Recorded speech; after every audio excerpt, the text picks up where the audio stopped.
وحده لا شريك له ونشهد أن سيدنا ومولانا محمدا عبده ورسوله صلى الله تعالى عليه وعلى آله وأصحابه وأزواجه وذرياته وبارك وسلم تسليما كثيرا أما بعد فقد قال الله عز وجل في كتابه العظيم وجعلنا من الماء كل شيء حي وقال الله عز وجل وأنزلنا من السماء ماء طهورا وقال الله عز وجل فقلت استغفروا ربكم إنه كان غفارا يرسل السماء عليكم مدرارا ويمددكم بأموال وبنين ويجعل لكم جنات ويجعل لكم أنهارا وقال الله عز وجل أفرأيتم الماء الذي تشربون أأنتم أنزلتموه من المزن أم نحن المنزلون لو نشاء جعلناه أجاجا فلولا تشكرون صدق الله مولانا العظيم وصدق رسوله النبي الكريم ونحن على ذلك لمن الشاهدين والشاكرين والحمد لله رب العالمين يا رب صل وسلم دائما أبدا على حبيبك خير الخلق كلهم. محترم بزرگوں اور دوستو، اللہ جل شانہ نے اس کائنات کو بنایا اور پھر اس میں انسان کو بسایا. کائنات کی تمام مخلوقات کا مقصد انسان کو راحت والی زندگی مہیا کرنا ہے. چنانچہ جتنی بھی چیزیں اس کائنات میں کام کر رہی ہیں ان تمام چیزوں کا بنیادی مقصد یہ ہے کہ انسان کی زندگی کو سہولتیں ملیں، راحتیں ملیں، تنگی کا شکار نہ ہو، مشکلات سے بچ جائے. تمام مخلوقات کا مقصود انسان کو راحت پہنچانا ہے. اللہ جل شانہ نے انسان کے لیے جتنی ضرورتیں پیدا کی ہیں ان تمام ضرورتوں کو پورا کرنے کے سورسز بھی پیدا کیے. انسان ہوا کے بغیر زندگی نہیں گزار سکتا، تو اللہ نے ہوا کا ایک پورا نظام بنایا کہ کس طرح سے ہوا جنریٹ ہوتی ہے. اور ہوا ہی نہیں، پھر ہوا کی قسمیں الگ الگ ہیں، گیسز کی قسمیں الگ الگ ہیں.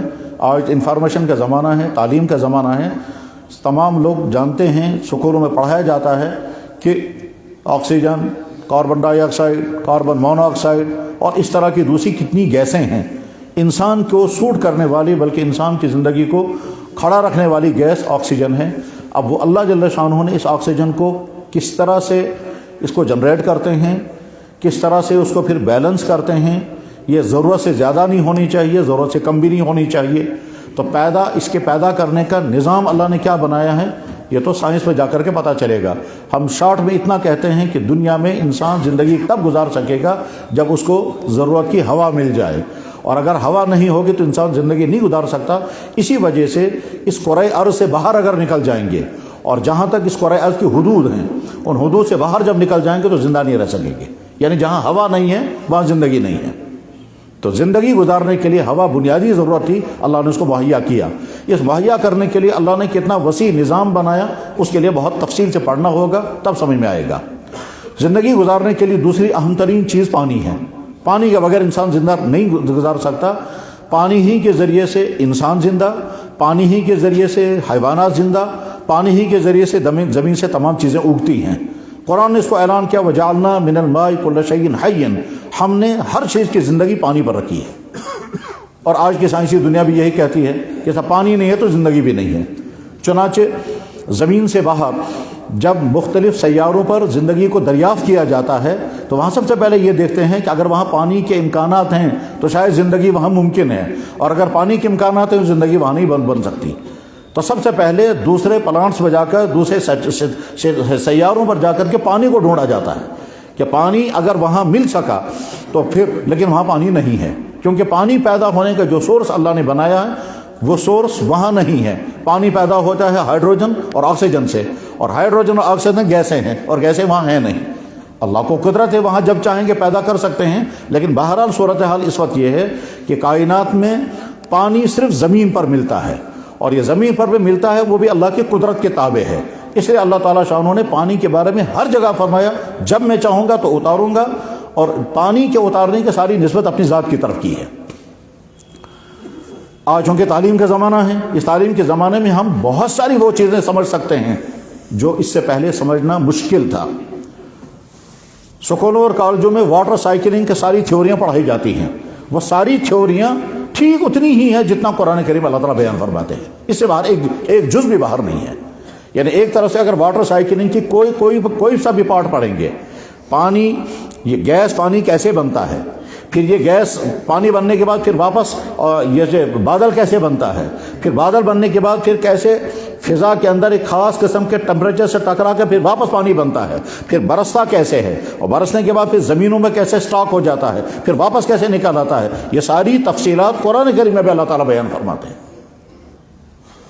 بلکہ یہ بھی فرمایا کہ پانی میں اتارتا ہوں اور جتنی ضرورت ہے اتنا ہی اتارتا ہوں، اور اگر تمہارے حوالے میں نے پانی کا نظام کیا ہوتا تو تم پانی کو کچھ کر ہی نہیں سکتے تھے، تم سٹاک نہیں کر سکتے تھے، اگر تم سٹاک کرتے تو پانی رکا رہتا، وہ خراب ہو جاتا۔ وما انتم لہ بخازنین، اسقیناکم، میں تمہیں پلاتا ہوں، وما انتم لہ بخازنین، تم اس کو سٹاک نہیں کر سکتے تھے، تم اس کا خزانہ نہیں بنا سکتے تھے، کیونکہ تمہیں اولاً یہی معلوم نہیں تھا کہ زندگی میں پانی کتنا چاہیے، تو تم سٹاک کتنا کرتے، اور اگر تم کوئی اندازہ لگاتے کہ پانی پوری زندگی اتنا چاہیے تو سٹاک کر کے کہاں پر رکھتے، اور جب سٹاک کر کے رکھتے تو وہ پانی خراب ہو جاتا۔ تو اس لیے سارا وَأَنزَلْنَا بِقَدَر، میں خاص مقدار سے اتارتا رہتا ہوں تاکہ ان مخلوقات کی ساری ضرورت پوری ہو جائے۔ اللہ جل شانہ قرآن کریم میں پانی کو بطور نعمت کے بیان کرتے ہوئے یہ بھی کہتے ہیں أَفَرَأَيْتُم مَا تَشْرَبُونَ، کیا تم نہیں دیکھتے جو پانی تم پیتے ہو، أَأَنتُمْ أَنزَلْتُمُوهُ مِنَ الْمُزْنِ أَمْ نَحْنُ الْمُنزِلُونَ، تم نے اس کو بادلوں سے اتارا یا میں اتارتا ہوں، لو نشاء جعلناه أجاجا فلولا تشکرون، اگر میں پانی کو کڑوا بنا دوں گا، کھارا بنا دوں گا تو تم کتنا شکر کر، پھر کیا کرو گے تم، یا میں سرے سے اتاروں گا ہی نہیں۔ اور ایک جگہ اللہ تعالیٰ شانہ فرماتے ہیں اگر میں پانی اتاروں گا اور زمین میں بہت گہرائی میں لے جاؤں گا اور بہت نیچے لے جاؤں گا، تم کیسے واپس چڑھا سکو گے؟ قل ارأیتم ان اصبح ماؤکم غورا فمن یأتیکم بماء معین، اگر میں پانی اتاروں گا اور بہت نیچے زمین میں لے جاؤں گا تو تمہارا چڑھانا اس کے لیے مشکل ہو جائے گا۔ وہ پانی کو میں اتارتا بھی ہوں اور قطروں کی شکل میں اتارتا ہوں، اگر وہ نالوں کی شکل میں زمین پر آئے گا تو جو نیچے ہوگا وہ مر جائے گا، نیچے زمین میں تباہی مچ جائے گی۔ اگر وہ تو قطروں کی شکل میں پانی کو اتارتا ہوں میں، اور وہ قطرے بھی ٹھیک سیدھے نہیں آتے ہیں بلکہ ٹیڑھے ہو کر کے آتے ہیں، وہ ان کی سپیڈ جب آتی ہے تو اس سپیڈ میں خطرہ اس بات کا ہے کہ جو بھی نیچے آئے گا زخمی ہو جائے گا۔ آپ لوگ سمجھ سکتے ہیں اس کو، جو چیز جتنی اونچائی سے گرے گی اتنی ہی فاسٹ نیچے آ جائے گی۔ اگر ایک منزل اوپر سے ہم ایک اینٹ نیچے ڈالیں گے تو جو اس کی آنے کی رفتار ہوگی وہ کم ہوگی اس اینٹ کے مقابلے میں جو 2 منزل سے آئے گی، اور وہ والی اینٹ جو 2 منزل سے نیچے آ رہی ہے اس کی رفتار کم ہوگی اس اینٹ سے جو 3 منزل سے آئے گی، یعنی جتنی دور سے اوپر سے چل کر کے آئے گی اس کی رفتار بڑھتی جائے گی۔ قطرہ جہاں سے آتا ہے وہاں سے جب وہ زمین پر پہنچے گا تو زمین پر پہنچنے کی اس کی رفتار ہونی چاہیے گولی کی رفتار، اور ظاہر ہے گولی کی رفتار سے جب قطرہ آئے گا تو نیچے جو بھی آئے گا تباہ ہو جائے گا۔ اس لیے اللہ تعالیٰ شانو فضا میں سپیڈ بریکر لگا کر کے رکھتے ہیں، اس لیے پانی جو ہے بارش جو ہے وہ سیدھے نہیں آتی ہے بلکہ ٹیڑھی ہو کر کے آتی ہے اور رک رک کر کے آتی ہے، جس کا نتیجہ یہ ہے کہ زمین پر انسان اگر بارش کے نیچے آئیں گے تو انسان کو کوئی نقصان نہیں ہوتا ہے، اور اگر اللہ چاہیں تو اسی پانی کے ذریعے سے تباہ بھی کر دیتے ہیں۔ پانی بنانے کا نظام، پانی اتارنے کا نظام، پانی کو زمین میں سٹاک کرنے کا نظام، پھر اس پانی کو فریش رکھنے کا نظام، یہ سارا اللہ تعالیٰ شانہ بیان فرماتے ہیں قرآن کریم میں، اور ہم اور زیادہ تفصیل کے ساتھ ان کو سمجھ سکتے ہیں آج کی سائنسی تھیوریوں کے ذریعے سے۔ اور تھیوریاں وہی بتاتی ہیں کہ صاحب وہ قرآن کو کمپیئر کر کے تو نہیں بتاتے، لیکن ان تمام تھیوریوں کو سامنے رکھیں گے اور قرآن کریم کی تفسیرات کو سامنے رکھیں گے تو بے اختیار انسان کی زبان پر آئے گا سبحان اللہ، کتنا بڑا ہے وہ اللہ، اور اس کے نتیجے میں ثابت ہوتا ہے قرآن کتاب حق ہے، کیونکہ یہ تفصیلات قرآن اس وقت بیان کر رہا ہے جب اس وقت کوئی سائنسی تھیوریاں کسی کے سامنے نہیں تھی۔ پانی اللہ کی بہت بڑی نعمت ہے، اس نعمت کے بغیر نہ انسان زندہ، نہ زمین سے کوئی چیز اگ سکے گی، نہ جانور زندہ رہ سکیں گے، نہ زمین سے کوئی چیز اگ سکتی ہے۔ یہی وجہ ہے کہ صحراؤں میں جہاں پانی نہیں ہوتا وہاں زمین سے کوئی چیز نہیں اگتی ہے، اور اگر کہیں پر تھوڑا سا تن کا بھی اگا ہے تو یہ تن کا علامت ہے کہ اندر نیچے سے تھوڑا پانی ہے۔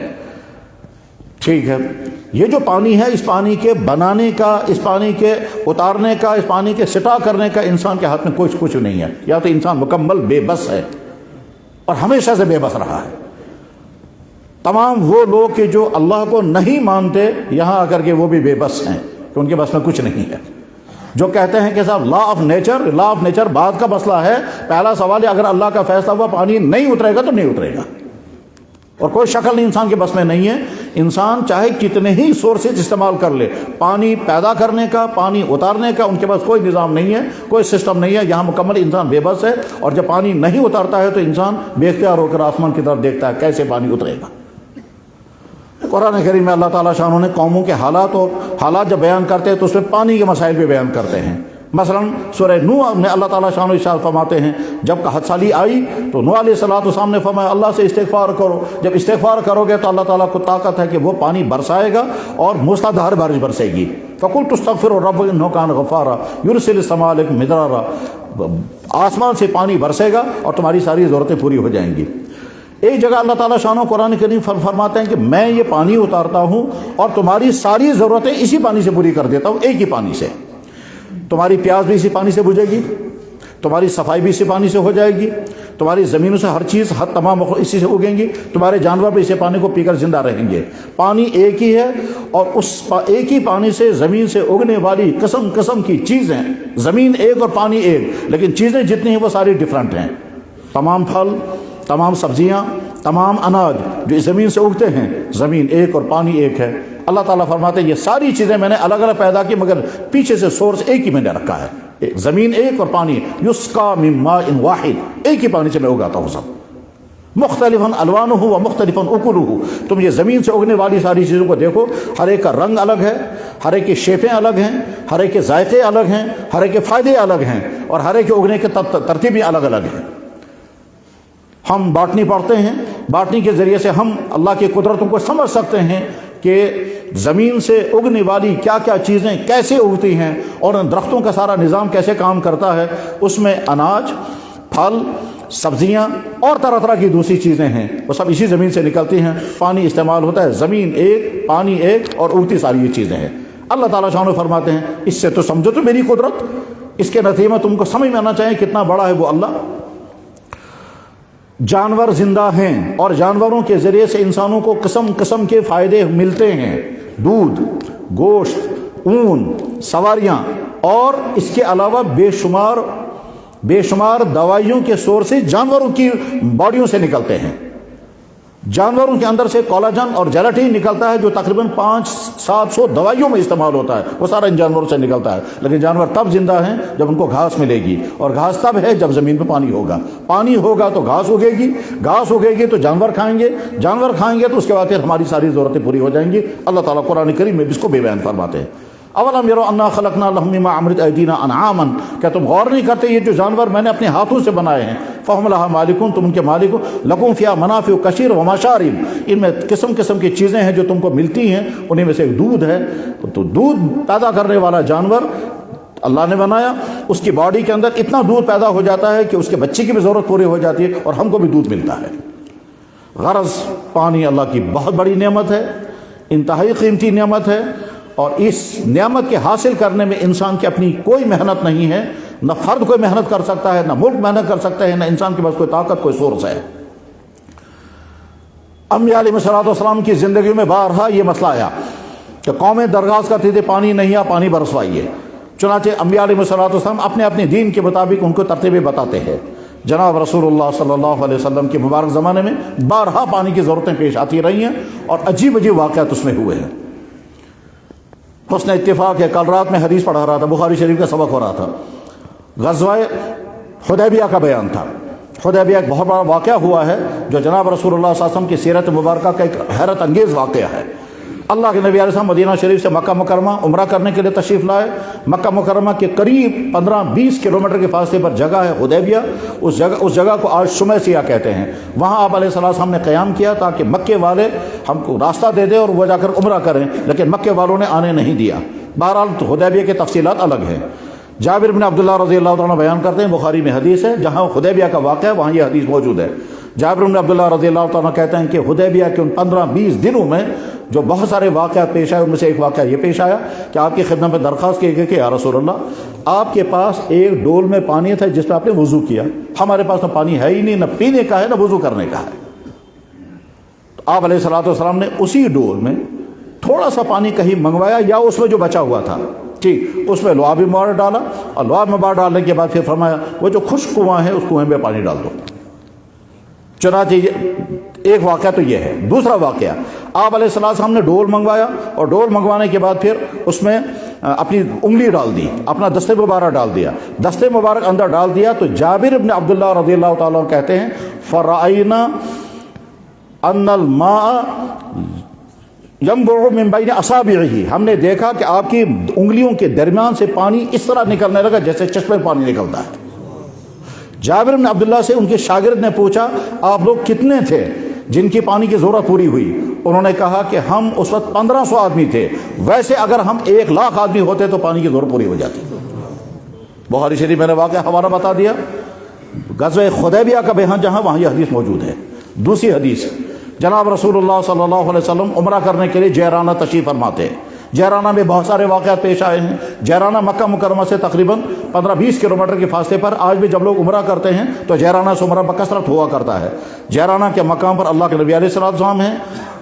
تقریباً 12,000 صحابہ آپ کے ساتھ تھے اور 6-7 ہزار غیر مسلم بھی تھے, اور جانور بہت بڑی تعداد میں تھے, اور پانی نہیں تھا, پانی ختم ہو چکا تھا.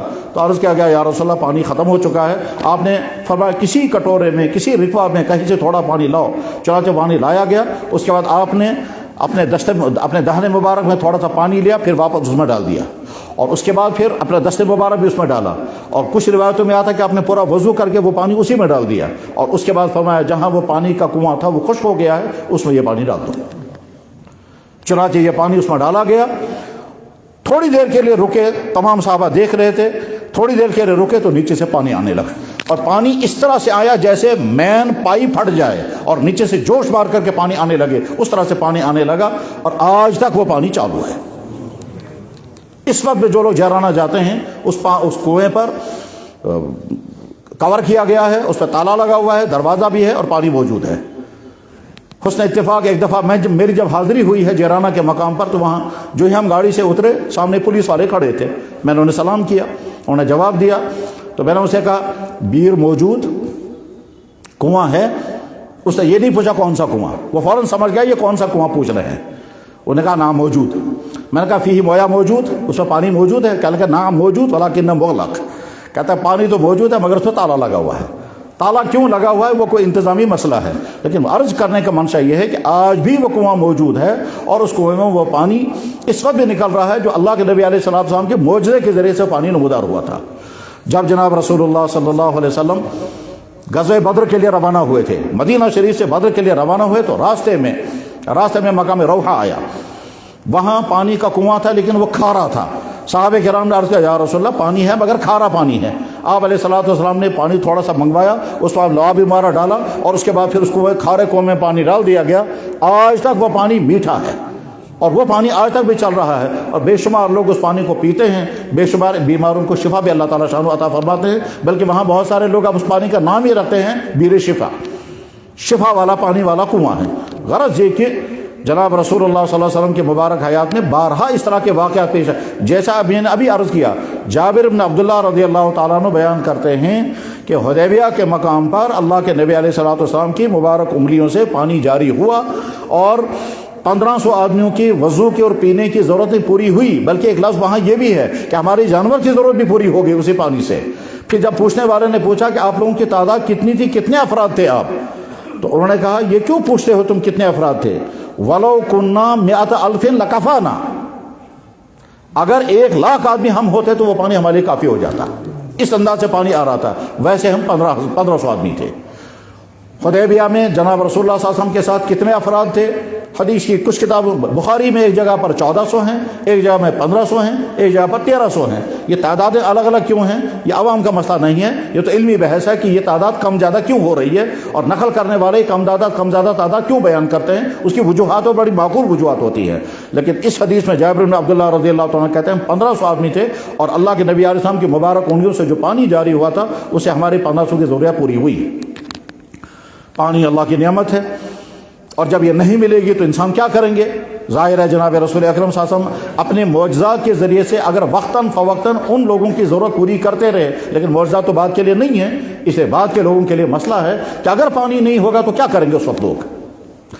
چنانچہ جناب رسول اللہ صلی اللہ علیہ وسلم جمعے کی نماز پڑھا رہے تھے, ممبر پر کھڑے ہیں اور خطبہ سٹارٹ ہو چکا ہے, درمیان سے ایک آدمی کھڑا ہو گیا.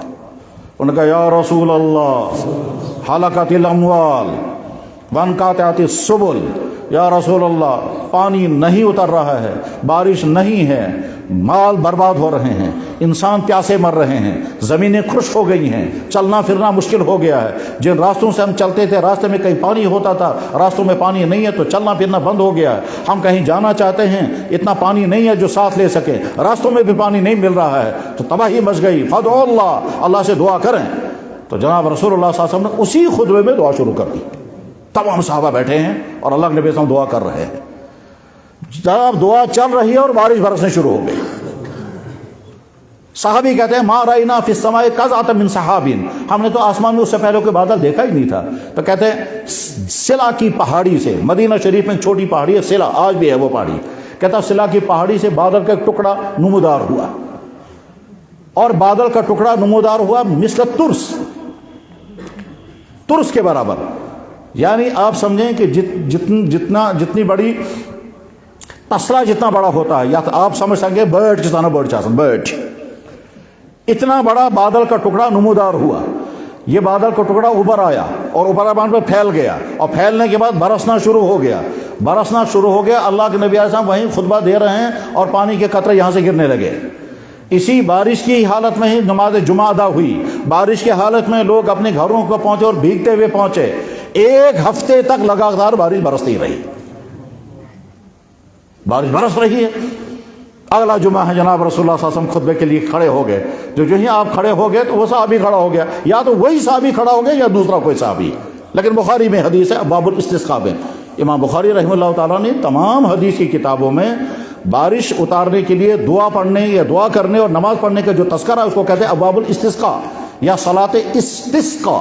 یہ استسقاء کا لفظ قرآن کریم میں بھی ہے، تو وہاں جہاں بخاری شریف میں اور حدیث کی دوسری کتابوں میں نماز استسقاء کا تذکرہ ہے، وہاں یہ حدیثیں موجود ہیں جو میں سنا رہا ہوں کہ وہ صحابی یا دوسرا کوئی صحابی کھڑا ہو گیا، انہوں نے کہا یا رسول اللہ ہلکت الاموال، یا رسول اللہ اموال برباد ہو رہے ہیں، پچھلے جمعے کو تو کہہ رہے تھے مال برباد ہو رہے ہیں خشک سالی کی وجہ سے، اور اب کہہ رہے ہیں مال برباد ہو رہے ہیں سیلاب کی وجہ سے، سیلاب آنے لگا ہے۔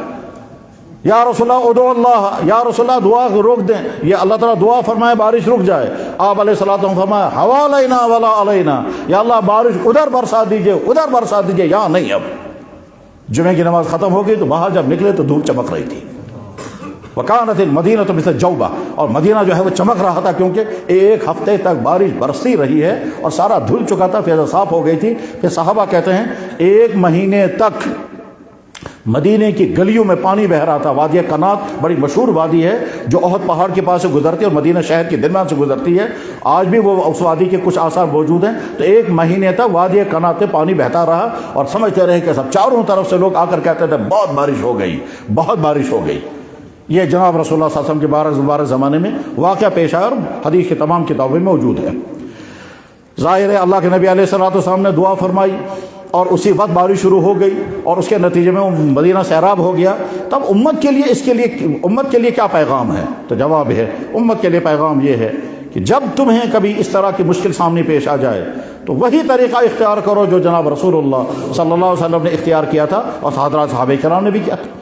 چنانچہ حضرت فاروق اعظم رضی اللہ تعالیٰ عنہ نے اپنے زمانے میں نماز استسقاء پڑھائیں، حضرت عبداللہ ابن عباس رضی اللہ تعالیٰ عنہ نماز استسقاء کا تذکرہ کرتے ہیں، اور دنیا میں جہاں بھی مسلمانوں کو جب یہ صورتحال پیش آتی ہے کہ بارش نہیں ہوتی اور بارش نہ ہونے کے نتیجے میں مشکل ترین خطرات پیدا ہو جاتے ہیں، اور واقعتاً وہ خطرات جب آ جاتے ہیں تو اس وقت انسان کو پتہ چلتا ہے کیسی مشکل ہے۔ آپ تھوڑا سا تصور کریں، اگر اس موسم سرما میں برف نہیں گری اور اس کے نتیجے میں اگلا جب بہار کا موسم آ جائے گا، اس بہار کے موسم میں یہاں کی زمینوں کو جتنا پانی چاہیے وہ نہیں ملے گا، اور یہاں کی زمینوں کو تو ہو سکتا ہے یہاں کی جھیلوں کا پانی سے کچھ نہ کچھ شرابی مل جائے، ٹھیک ہے، لیکن وہ جھیلیں بھی ختم ہو جائیں گی۔ جھیلوں کے پاس جو پانی آتا ہے وہ پہاڑوں سے آتا ہے، اور پہاڑوں کا پانی جو ہے وہ برف کا پیلا ہوا پانی ہوتا ہے، اور اس کا نتیجہ یہ نکلے گا خود یہاں، اور یہاں کا یہ پانی جو آگے ہمارے پڑوسی ملکوں میں پہنچتے ہیں ان تمام میں قحط سالی آ جائے گی۔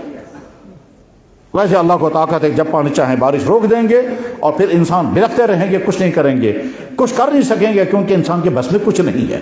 تو جب پانی رک جاتا ہے اور انسان مایوسی کا شکار ہو جاتا ہے تو ہمارا دین ہمیں ترغیب دیتا ہے کہ اللہ کی طرف رجوع ہو جاؤ، اللہ سے معافیا مانگو، استغفار کرو، توبہ کرو، نماز استسقا پڑھو، اور نماز استسقا کے نتیجے میں اللہ تعالیٰ شانوں کی رحمت جب جوش میں آ جائے گی تو بارش برستی ہے۔ چنانچہ امت 1400 سال کی تاریخ میں امت کے ہزاروں تجربات ہیں کہ خشک سالی پیدا ہوئی، نماز استسقا پڑھی گئی، لوگ بھیگتے ہوئے واپس آئے۔ مجھے خود یاد ہے، ہم دیوبند میں تھے، میں اس زمانے میں نابالغ تھا اور درجہ حفظ میں قرآن کریم حفظ کر رہا تھا۔ دیوبند میں اعلان ہو گیا کہ صاحب نماز استسقا پڑھی جائے گی، اور دیوبند کے عیدگاہ میں نماز استسقا پڑھنے کا اعلان ہوا۔ اس زمانے میں دیوبند میں حضرت مولانا قاری محمد طیب صاحب رحمہ اللہ تعالیٰ محتمم تھے، جو دارالعلوم دیوبند کے بانی مولانا قاسم نانوتوی کے پوتے تھے، اور حضرت مولانا انور شاہ صاحب کے شاگرد خاص تھے۔ حضرت مولانا قاری طیب صاحب یہاں کشمیر میں تشریف لائے ہیں، تو حضرت مولانا قاری طیب صاحب رحمہ اللہ تعالیٰ کو نماز استسقا پڑھانی تھی۔ ہم چھوٹے بچے تھے، ہم بھی بچوں کے ساتھ چلے گئے۔ چنانچہ عیدگاہ کے اندر نماز استسقا ہوئی، نماز استسقا کے بعد وہاں دعا ہوئی، اور دعا کے بعد جب واپس چلے ہیں تو تمام لوگ بھیگتے دوڑ رہے تھے۔ مجھے بھی یاد ہے اس وقت کہ میں بھیگتا ہوا جب واپس اپنے کمرے میں پہنچا تو دوسرے میرے پاس کپڑے نہیں تھے، تو میں مشکلات کا شکار ہو گیا تھا۔ گویا برستی ہوئی بارش میں واپس آئے، نماز استسقا کا فوراً اللہ تعالیٰ شاہ نے نتیجہ نکال دیا۔ یہاں کشمیر میں ہم نے ایک مرتبہ نماز استسقا پڑھی، اسی طرح سے قحط سالی کی بنا پر بڑی پریشانیاں تھیں، تو ہم نے نماز استسقا پڑھی تو 24 گھنٹے کے بعد بارش ہوئی تھی۔ اگر نماز استسقا پڑھنے کے باوجود بھی بارش نہ ہو تو جواب یہ ہے کہ یہ علامت اس بات کی ہوتی ہے کہ اللہ تعالیٰ شانو چاہتے ہیں میرے بندے اور میرے ساتھ متوجہ ہو جائیں، اور یا پھر اللہ تعالیٰ شانو کی طرف سے گویا خاموش زبان میں بتایا جاتا ہے کہ جتنے بندے میری طرف متوجہ ہوئے ان سے زیادہ لوگ مجھ سے دور ہیں، تو جو مجھ سے دور ہیں ان کی وجہ سے میں بارش نہیں برساؤں گا، اس لیے بارش رک جاتی ہے۔ چنانچہ نماز استسقا میں جو دعائیں کی جاتی ہیں کہ یا اللہ ہم پر رحم فرما، اور اگر ہمارے گناہوں کی وجہ سے آپ ناراض ہیں تو یہ جو باقی کی ساری مخلوق ہے، آپ کے جانور، آپ کی زمینیں، آپ کے کیڑے مکوڑے، یا آپ کے مخلوق ہے، ان پر رحم کھاتے ہوئے بارش برسا دیجیے۔ اسی لیے نماز استسقا پڑھنے کا ایک طریقہ یہ بھی ہے کہ کھلے میدان میں پہنچیں، اور مرد اور عورتیں اور بچے اور بہت تباہ حال میں پہنچے، جانوروں کو بھی لے کر کے آئیں، اور جانوروں کو لے کر کے آ کر کے یا اللہ یہ جانور پیاسے مر رہے ہیں، ان کے لیے پانی کہیں نہیں ہے، آپ پانی برسا دیجئے۔ اس کے نتیجے میں اللہ تعالیٰ شانوں کی ذات رحیم ذات ہے، رحم پر آ جاتی ہے تو پانی برسنے لگتا ہے۔ میرے بھائیوں، ہم مسلمان ہیں، الحمدللہ، اللہ کا فضل احسان ہے، سچ سے سچا دین اللہ نے ہم کو عطا فرمایا، اور اس مسلمان ہونے میں ہماری اپنی کوئی محنت نہیں ہے۔ ہم نے ایمان والے کے گھر میں جنم لیا اللہ کی مرضی اور اللہ کے فیصلے سے، تو اب ایمان کی دولت ہمیں نصیب ہوئی ہے۔ ایمان اللہ کو ماننے کا نام اور اللہ کے نبی کو ماننے کا نام، اللہ کی ذات کو ویسا ماننا جیسے اللہ کی ذات ہے، اور اللہ کے نبی کو ویسے ماننا جیسے اللہ کے نبی کی ذات ہے، اور اللہ کے نبی نے جو دین ہمیں دیا ان دین کا نام ہے دین اسلام۔ اس کائنات میں دین حق صرف ایک ہے اور وہ صرف اسلام ہے۔ باقی ادیان، ہمیں باقی ادیان سے بحث نہیں ہے، لیکن دین حق اللہ نے ہم کو عطا فرمایا ہے۔ اس دین حق کی حقانیت کی بے شمار بنیادیں ہیں، بے شمار دلائل ہیں، بے شمار تفصیلات ہیں کہ یہی حق کیسے ہے۔ ظاہر ہے وہ تفصیلات بیان کرنے کا نہ وقت ہے نہ یہ موضوع ہے، لیکن بہرحال یہ بات طے ہے کہ اللہ نے ہم کو دین حق عطا فرمایا ہے، اور ہر وقت دل میں یہ احساس بیدار رہنا چاہیے کہ اللہ تعالیٰ شانہ نے ہم پر بہت ہی بڑا احسان فرمایا ہے کہ ہم کو ایمان والا بنایا ہے۔ قرآن کریم اللہ تعالیٰ فرماتے ہیں یمنون علیک ان اسلموا قل لا تمنوا علی اسلامکم بل اللہ یمن علیکم ان ہداکم للایمان۔ کوئی یہ نہ سوچے کہ ہمارا احسان ہے اللہ پر، ہم نے ان کا دین قبول کیا، یہ سمجھو کہ اللہ کا تم پر احسان ہے کہ تم کو دین حق عطا فرمایا۔ اس کو ہم اگر آسان لفظوں میں سمجھیں گے تو یوں کہہ سکتے ہیں کہ جس دن ہم اس دنیا میں آئے اس دن اسی لمحے دنیا میں سینکڑوں پیدا ہوئے ہوں گے، اسی لمحے سینکڑوں پیدا ہوئے ہوں گے، اور اس دن ہزاروں پیدا ہوئے ہوں گے۔ اسی لمحے سینکڑوں اس وجہ سے کہ ڈاٹا یہ بتاتا ہے کہ ایک سیکنڈ کے اندر 110 آدمی دنیا میں پیدا ہوتے ہیں، تقریباً کم زیادہ ہو سکتے ہیں، 109 110، یعنی ہر سال جو ہے وہ ڈاٹا بدلتا رہتا ہے۔ تو آنے والے ایک سیکنڈ کے اندر 108 109 110 پیدا ہوتے ہیں۔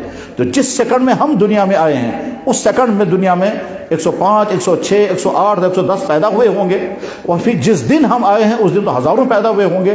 اللہ کو طاقت یہ تھی کہ ہم کو کسی ایسے گھر میں پیدا کر دیتا جس گھر میں ایمان نہیں تھا، اور اس گھر میں جو بچہ پیدا ہوا وہ میرے گھر میں پیدا ہوا ہوتا۔ لیکن اللہ نے احسان فرمایا، ہم کو ایمان والے کے گھر میں پیدا کیا، الحمدللہ رب العالمین۔ ایمان والوں کا یقین ہے کہ اس کائنات میں سارے فیصلے اللہ کے فیصلے سے، اس کائنات میں جو کچھ ہوتا ہے اللہ کے فیصلوں سے ہوتا ہے۔ بارش رکتی ہے تو اللہ کے فیصلوں سے، بارش اترتی ہے تو اللہ کے فیصلوں سے۔ جب چاہیں گے اللہ تعالیٰ بارش اتاریں گے، اور نہیں چاہیں گے تو دنیا کے انسان کچھ بھی کرے، اللہ نہیں مانا فیصلہ۔ جب اللہ تعالیٰ شاہ فیصلہ فرماتے ہیں بارش اتارنے کا تو تمام سورسز حرکت میں آ جائیں گے، وہ تمام سورسز حرکت میں آ جائیں گے، اور قدم بقدم پر بارش اترنے تک جو کچھ ہوتا ہے وہ سارا حرکت میں آ جائے گا۔ اس کے بعد پھر محکمہ موسمیات بیچ میں آ کر کہتا ہے اگلے 24 گھنٹوں میں بارش اترنے والی ہے، تو یہ تو اتارتا تو اللہ ہے، اعلان یہ کرتے ہیں۔ اس میں پریشان نہیں ہونا ہوتا کہ صاحب محکمہ موسمیات والوں نے کہہ دیا تو اب کیا، تو محکمہ موسمیات صرف انفارم کرتا ہے کیا ہونے والا ہے، کیوں ہونے والا ہے، وہ تو اللہ کے فیصلے کے مطابق ہے۔ ماں کے پیٹ میں بچہ ہے، الٹرا ساؤنڈ نے بتا دیا لڑکا ہے یا لڑکی ہے، لوگ کہنے لگے صاحب یہ تو الٹرا ساؤنڈ نے بتا دیا لڑکا ہے یا لڑکی ہے، تو اب کیا ہوگا؟ کچھ نہیں ہوگا۔ لڑکا کب ہوگا، لڑکی کب ہوگی، اللہ کے فیصلے کتابیں ہیں۔ کروموزوم کی تھیوریاں ساری ہم نے پڑھی ہیں، اور کروموزوم کی تھیوری کے نتیجے میں وائی ایکس اور ڈبل ایکس کب کام کرے گا یہ اللہ کے فیصلے کتابیں ہیں۔ لیکن جب بچہ بن گیا، لڑکا بنا یا لڑکی، اب ہم نے الٹرا ساؤنڈ سے دیکھا تو جی ہاں لڑکا بن رہا ہے، ہم نے انہوں نے کہا جی لڑکا بن، تو محکمہ موسمیات خبر دیتا ہے کیا ہونے والا ہے، وہ جو ہونے والا ہے وہ اللہ کے فیصلے سے ہوتا ہے۔ ایک آدمی بیمار ہوا، ڈاکٹر نے چیک اپ کرایا، مختلف قسم کے ٹیسٹوں کے بعد ڈاکٹر نے ڈکلیئر کر دیا کہ صاحب افسوس افسوس CA 4th کلاس، 4تھے درجے پر ہے، اور ہمارے حساب سے یہ 3-4 مہینے زندہ رہے گا، اور واقعتاً یہ آدمی 3-4 مہینے کے بعد مر جاتا ہے۔ تو ڈاکٹر کے کہنے سے نہیں مرا، وہ تو مرا اپنی بیماری کی وجہ سے، البتہ ڈاکٹر نے پہلے ہی بول دیا۔ ہمارا ایک بچہ ہے جو روزہ، جس کو ہم نے بارہا دیکھا، اس کو پیٹ میں درد ہو جاتا ہے، وہ راجماش کی دال کھا رہا تھا، ہم نے کہا بیٹا تم کو پیٹ میں درد ہو جائے گا، وہ کہتا ہے نہیں میں کھاؤں گا۔ جب اسے راجماش کی دال کھائی تو 1 گھنٹے کے بعد پیٹ میں درد ہو گیا، ہم نے کہا پہلے کہا تھا ہم نے پیٹ میں درد ہو جائے گا، تو اس کا مطلب تھوڑا یہ کہ ہمارے کہنے سے پیٹ میں درد ہو گیا، وہ تو راجماش کی دال کی وجہ سے پیٹ میں درد ہو گیا۔ سیم اسی طرح سے مثلا فرض کیجئے ایک آدمی کو پتھری بنتی ہے، ڈاکٹر نے اس سے کہا کہ صاحب آپ وہ چیزیں مت کھائیں جس میں آئرن زیادہ ہے، جیسے پالک، آپ پالک کھائیں گے تو آپ کو پتھری پھر بن جائے گی۔ ادھر سے آدمی جو ہے وہ شوق سے کھاتا رہا وہ ساری چیزیں جس میں پتھری بنتی ہے، پھر پتھری بن گئی۔ ڈاکٹر نے کہا میں نے پہلے ہی کہا تھا۔ تو ڈاکٹر کے کہنے سے پتھری نہیں بنی، پتھری بنی ان دوائیوں کی، ان چیزوں کے کھانے کی وجہ سے۔ تو کسی چیز کے ہونے کی وجہ جو ہے وہ اللہ کا فیصلہ ہوتا ہے، اور اس لیے محکمہ موسمیات والے کہتے ہیں بارش ہوگی، ہو بھی جاتی ہے اور نہیں بھی ہو جاتی ہے، اکثر صحیح ہو جاتی ہے ان کی خبر۔ یہ نہیں ہے صاحب انہوں نے غیب کہاں سے معلوم کیا، یہ غیب کی بات نہیں ہے، یہ غیب کی بات نہیں ہے، یہ تو تجربات، انسانی تجربات ہیں، میڈیکل سائنس کے تجربات کے نتیجے میں رزلٹ سامنے آتا ہے اور صحیح ہوتا ہے۔ محکمہ موسمیات کے تجربات کے نتیجے میں ہم بھی وہ سارے فارمولے پڑھیں گے، ہم بھی کہیں گے، یہ کوئی انوکھی چیز نہیں کہ ان کے پاس کوئی اور خاص چیز ہے وہ ہمارے پاس نہیں ہے۔ وہ سارے فارمولے محکمہ موسمیات جو فارمولے سامنے رکھ کر کے بیان کرتے ہیں، وہ فارمولے ہم بھی پڑھیں گے، ہم بھی بتائیں گے 24 گھنٹے کے اندر آگے کیا ہوگا۔ کبھی فارمولے صحیح ہو جائیں گے، کبھی فارمولے غلط ہو جائیں گے۔ ابھی پچھلے ہفتے اسی شہر کے ایک عالم نے مجھے فون کیا، انہوں نے کہا کہ جی ہماری اہلیہ پریگننٹ تھی، ہماری چاہت یہ تھی لڑکی پیدا ہونی چاہیے، جب بچہ پیدا ہو گیا چاہت تھی لڑکی پیدا ہونی چاہیے، اور اللہ کا فضل لڑکی ہی آ گئی۔ پھر میں نے کہا اب کیا ہے اس میں؟ کہنے لگا جناب میں تعجب کی بات یہ بتاتا ہوں کہ ہماری جو لیڈی ڈاکٹر تھی، وہ لیڈی ڈاکٹر کو بہت تعجب ہوا۔ وہ کہتی تھی کہ کئی مرتبہ کے الٹرا ساؤنڈ نے دکھا دیا تھا کہ لڑکا ہے، اور میں آپ سے کہنا نہیں چاہتی تھی مگر یہ لڑکی کیسے آ گئی؟ اسی شہر کا عالم ہے، موجود ہے شہر میں، آپ اس وقت جمعہ پڑھا رہے ہوں گے وہ کہیں۔ تو غرض یہ کہ یہ انسانی تجربات ہیں، کبھی صحیح ہو جاتے ہیں، کبھی غلط ہو جاتے ہیں۔ محکمہ موسمیات نے اعلان کر دیا بارش ہو گئی، تو تھوڑے انہوں نے بارش اتاری ہے، بارش تو اللہ کے فیصلے سے آئے گی۔ ٹھیک اسی طرح سے ڈاکٹر نے کہا آپ ٹھیک ہو جائیں گے، اور ہم ٹھیک ہو گئے، تو تھوڑے اس کے کہنے سے ٹھیک ہو گئے، وہ تو اللہ کے فیصلے سے دوائی کے ذریعے سے ٹھیک ہو گئے۔ خدا نخواستہ ہمارا بیمار مر گیا، اور ڈاکٹر کے کہنے کے مطابق 3 مہینے کے اندر مر گیا۔ مجھے یاد ہے کہ ہمارے والد بیمار ہو گئے، اسی شہر میں ایک بڑے ماہر دیندار ڈاکٹر نے مجھ سے کہا کہ مفتی صاحب آپ آج تک کہاں تھے؟ میں نے کہا کیوں؟ کہنے لگا ان کا کینسر آخری سٹیج پر ہے۔ میں نے کہا یہ آج تک کبھی بیمار نہیں ہوئے۔ کہنے لگا ان کا کینسر پوری باڈی میں پھیل چکا ہے۔ میں نے کہا آج تک کبھی بیماری نہیں ہوئی، یہ تو ٹھیک رہے۔ کہنے لگا سائلنٹ کینسر تھا۔